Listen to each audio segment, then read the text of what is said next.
Hello everyone, welcome to Group 32's Ethic presentation. I am Shin and I'll be going over the introduction to the Spygate. The 2007 Formula One espionage controversy, known as the Spygate, was a set of accusations among Formula One racing teams. This revolved around the big names such as McLaren and Ferrari. The accusations was mainly focused on Ferrari's mechanic Nigel Stepney and McLaren's racing engineer and designer Mike Coughlin. They were under suspicion of breaching confidentiality and information sharing regulations, as well as the Code of Conduct. Court cases were filed to investigate and find the people responsible for the espionage controversy. This was also done to give appropriate punishments to the people who were found guilty of violating the regulations. They appeared in 2 court cases to determine their punishment, 2 because the first one was unsuccessful. This caused the biggest scandal ever to rock the world of Formula One racing, the F1 Spygate. I'll pass it on to Hadley. So why does a company need a code of conduct? A professional company that believes in working to a high standard and on a path to integrity should implement a code of conduct into its core. A well-written and structured code of conduct can be used as a benchmark to measure the quality of performance that a company is currently working at. It should outline goals, values and core principles that the company believes in, and all employers and employees should adhere to ensure that the standard is held above current competition. A code of conduct will guide employees in decision making, using it as a baseline reference so all decisions can be dealt with, same guidelines to mitigate risk. A key component in the Spygate scandal was code of conduct. All public companies are required by law to have a code of conduct, as clearly stated in the Sarbanes-Oxley Act of 2002. This includes Royal Aeronautical Society, FIA, Formula One, and the 2 parties involved, Ferrari and McLaren. When joining the Royal Aeronautical Society, for example, you'll be required to sign a code of conduct which states 9 key points that all should follow. This includes performing duties to the best of abilities, following academic integrity, and respecting other members of the organisation no matter their background. If a member chooses not to conform to the code of conduct and is reported, then they may be put under investigation by the Engineering Council, which can result in a temporary suspension or immediate termination. Jake will touch more on this. The FIA, on the other hand, have a code of ethics that all third parties, including Ferrari and McLaren, must agree on to be granted entry into Formula One. Key points written in the code of ethics include dignity, integrity, corruption and bribery, conflicts of interest, conduct towards governments and private organisations, confidentiality and implementation. These are all points related to the Spygate scandal that Sam will later expand on. Ferrari and McLaren also have their own independent code of conduct. However, they are very similar to each other and similar to the FIA's code of ethics. Both last updated in 2016. Ferrari and McLaren have their own code of conduct with central focus on integrity and business etiquette. These important features included to this that relate to the Spygate scandal include protecting the workforce, which means maintaining a fair and secure workplace and ensuring health and safety, and conducting business, so transacting business legally and engaging in sustainable practice, interacting with external parties, so avoiding conflicts of interest and supporting its own communities that it's a member of, and managing assets and information, so communicating effectively and keeping records. As you will see here, both parties, McLaren and Ferrari, broke the code of conduct of the RAES, the FIA's code of ethics, as well as their own code of conduct during the Spygate scandal. And I pass you over to Jake, who will discuss principles as well as our own code of conduct, that we wrote up in a 5-point piece. Engineers should be honest, display integrity, and have a respect for life, law, and public good.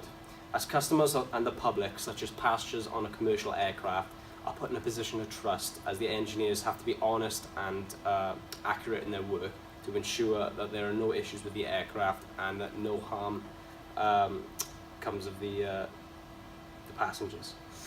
Finally, engineers are required to show responsible leadership in the workplace so that everyone works as a team and making sure that there are no misconduct is taking place. For our case study on Formula One Spygate, we have proposed a 5-point code of conduct in its response in order to prevent similar controversies in the future.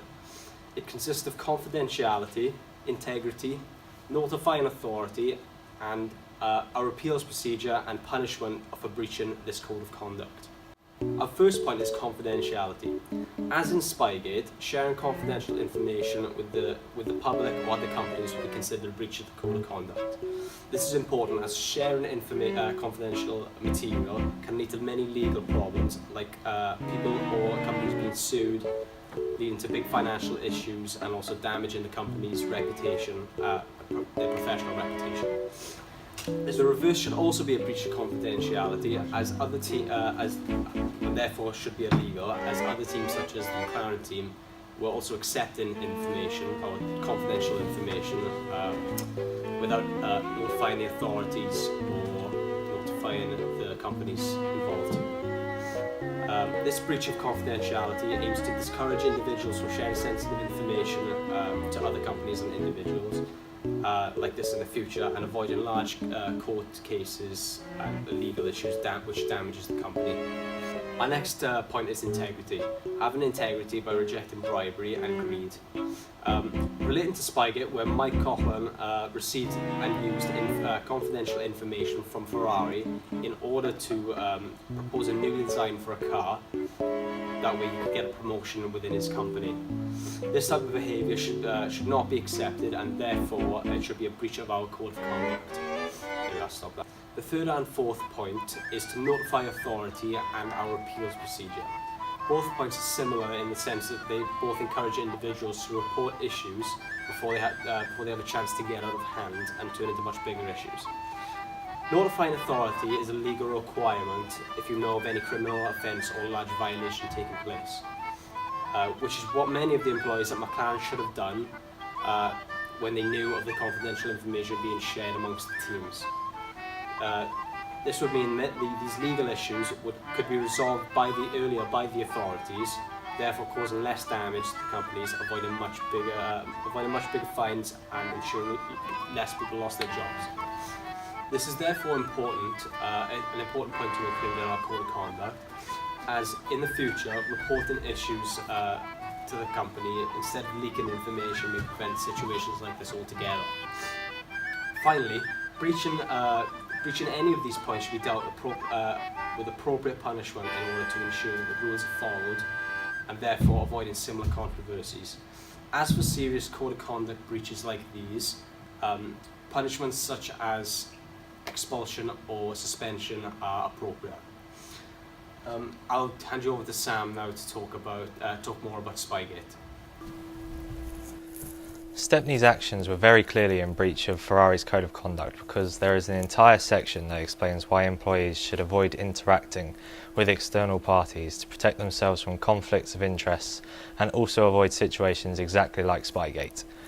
In McLaren's code of conduct, there isn't a specific part which talks about what to do in the event you are aware of suspicious activities or criminal activity, whereas the 5-point code of conduct that we have come up with, there is a whole section on what to do in that scenario, and we need to focus on that bit more because it's such a huge part of Formula One. The main way that Mike Coughlin was caught was because he asked his wife to go and photocopy all of the plans that he had taken from Nigel Stepney, and it just so happened that the photocopy man was a fan of Formula One and emailed Ferrari and McLaren and the FIA to say, because he thought this wasn't right. As details of Stepney's deepening rift with Ferrari emerged in F1 gossip circles, Coughlin went to see his superior Jonathan Neal. He would later say that he had become wary of Stepney by this time, but Ferrari insiders contend that Coughlin was trying to use Stepney's information to leverage his way to a better job at McLaren, so this shows his intentions were solely to better himself and move higher up in the team. Coughlin says he'd suggested to Neal that he meet with Stepney and ask him to stop communicating with him. This shows that Jonathan Neal was doing the right thing and trying to break all ties. However, he still is breaching the notify authority part because he hasn't gone and specifically said that this should be stopped. He's just gone around and done it himself. All of the workers that were aware of what was going on, even if it wasn't as much information as Neal had, were still aware and didn't notify authority, and this was in breach of a code of conduct. If they were more educated and potentially had used a code of conduct more similar to ours, then this whole Spygate situation could have been avoided entirely, as the punishment they received was based on the fact that the workers knew what was going on and didn't say anything. I'll now pass you on to Chirag, who will discuss the punishments and consequences received by each party. Yeah, thanks, Sam. So far, my friends have made it completely clear that code of conduct is a big deal.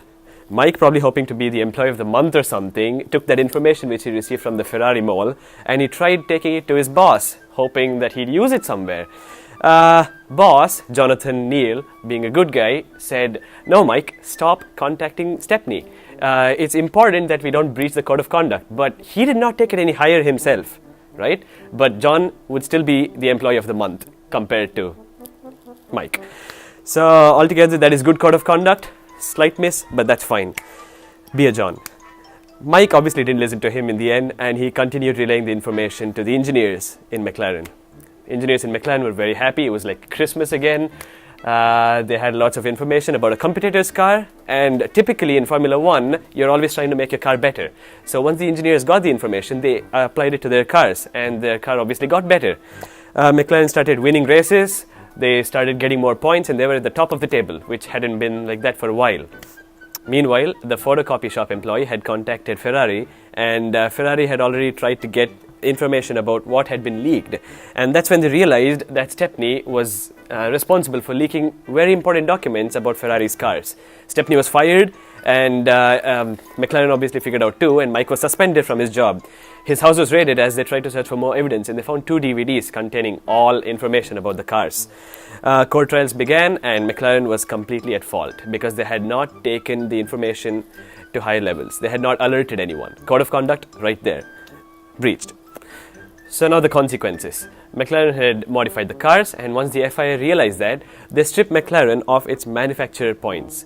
It was leading the manufacturer points charts, and now it had lost all its points. And no points equals no prize money, so McLaren did not gain anything. Then came the $100 million fine. So McLaren lost $100 million, no prize, and public humiliation. Public humiliation is what I believe is the worst punishment McLaren received in this whole ordeal. So their image was spoiled, and people would even refer to McLaren cars as a silver Ferrari, which is humiliating for McLaren. It's a pride issue over here, right? So let's get down to what happened to the people who were behind this. Mike, like I said, was suspended for 2 years, which is not such a big deal. People say that he is now working for McLaren again. But Nigel, on the other hand, died in a car accident in 2014 after he was kicked out of Ferrari. But yeah, that's about it. I'll now give it over to Sib, so he will take you to the conclusion. Thank you. In summary, we have learned that a breach in ethics and code of conduct led to one of the biggest scandals in Formula 1 history. This eventually led to McLaren receiving one of the biggest fines in the history of the sport, around 100 million and further penalties, ultimately resulting in the demise of their season. This being the biggest punishment given to a team in the history of the sport. We found a breakdown in organisational setup allowed for confidential information being leaked. To combat this, our code of conduct stating the do's, don'ts, aids available and potential consequences could prevent this and similar situations from occurring in future. This could be down to regular implementation to all staff and encouraged in between personnel. Behind me there is a quote from Nigel Stepney from February 2007 before this whole ordeal began. I'll read the first couple of lines. "I am looking at spending a year away from Ferrari. I am not currently happy with the situation within the team. I really want to move forward with my career, and that's something that's not happening right now. We see here that if our code of conduct was implemented and featured throughout his training and his talks with Ferrari, that this situation could have been prevented. With that points being conveyed to yourselves, our audience, we leave you with this. If the teams had used the code of conduct that we have implemented and created, it begs the question, would this situation have taken place in today's industry? Thank you for viewing our presentation. We hope we leave you intrigued and more educated upon ethics and academic integrity within the workplace. We also hope that you choose to implement these procedures within your personal lives in future. Thank you.